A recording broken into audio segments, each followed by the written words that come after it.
The 1950s and 60s were a golden era for many Southsiders. Employment and production were going strong.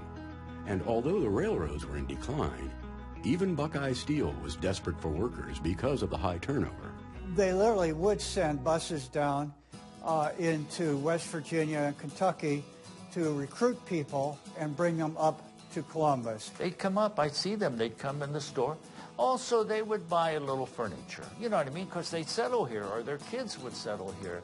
But that changed the whole complexion of the area. It was losing its immigrant complexion, because these were Americans who went back to Scots-Irish stock, and they came up. They weren't, you know, that same type of personality. Well, at one point in the 1950s and 60s, two-thirds of the people living in Columbus were first or second generation Appalachian. When people move from the mountains up to Columbus, they bring their culture with them. Here's the first number. Don't say goodbye if you love me. And that culture does, of course, include their music. And so I think a lot of the people who migrated up here from eastern Kentucky and from West Virginia did bring their music with them. John Hickman's father moved to Columbus from Kentucky looking for work. John would find his calling as a musician, and he learned his craft playing banjo in the bluegrass bars and clubs on Parsons that catered to the Appalachians working on the South Side. It was relaxation for them, I think, which meant dancing some if they wanted to, or just sit there and drink beer until they couldn't drink anymore. Parsons Avenue probably had 3 that I can think of. Another one right on Marion Road, a couple over here on High Street.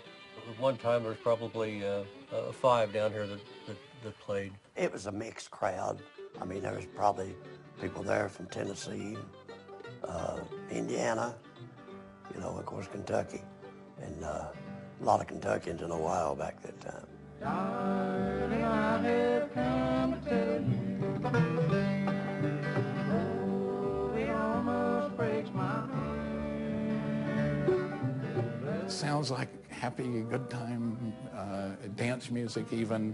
But if you listen to the lyrics then, there's something sad about it. It's as if the music is trying to overcome the sadness of the situation that's being described. You know, up north in an urban environment, this was a way to hold on to home. They were bars where the working class people would go.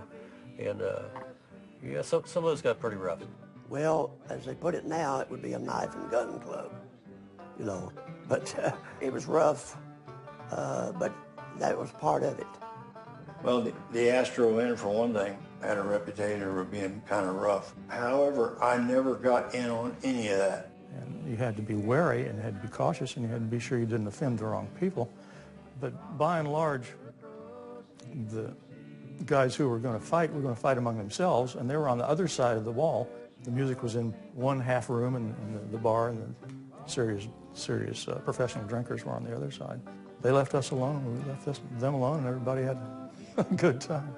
It was fun. You know, the music was good, of course. People were friendly. I always felt welcome there.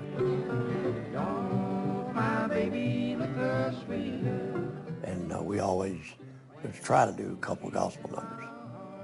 I always said if there's every place needed it, it was that place. Some of the sounds from the South Side have disappeared. The bluegrass clubs on Parsons that catered to the steelworkers were gone by the 1990s. It was mainly economic. People from that neighborhood were moving out to other parts of Columbus, and so I think there weren't enough people to go and drink their beer there and have a good time for those places to stay open. You know, it's not the same sort of camaraderie and, you know, the same feeling as before, and I think that's probably part of the reason why it kind of quit. Like I said, you got to make progress. You can't stay back in the 30s and 40s, 50s. Things has to change. If you don't, it dies.